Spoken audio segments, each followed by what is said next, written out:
গুলশানের রাস্তা।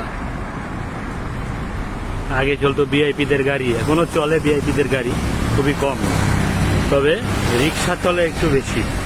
Auto রিক্সাগুলো main রোডে ঢুকে গেছে, তার জন্য খুব প্রবলেম হয় আমাদের মতো সাধারণ জনগণের চলাফেরা করা। আর ওদের জন্য পায়ের রিক্সাগুলো ক্ষতি হয়ে গেছে, যাতে ভাড়াটা কমে গেছে। আগে ওদের যাত্রী প্রচুর ছিল, সেটা এখন নাই। ওই দেখেন কিভাবে আছে, আর ওদের স্পিড তো ওরা নিজেরাই মানে না, ওদের স্পিড ওরা নিজেরাই মানে না। আমাদের আব্বি ভাই চলে এসেছে, এই যে দেখেন, এই যাচ্ছে। হাই বন্ধু, কি খবর? পরিবেশটা অনেক সুন্দর, অনেক গাছপালা, ঢাকা শহর অনেক ফাঁকা, বাতাসটা খুব ভালো লাগতেছে, খুব আরাম পাচ্ছি, বাতাসটা ঠান্ডা শীতল।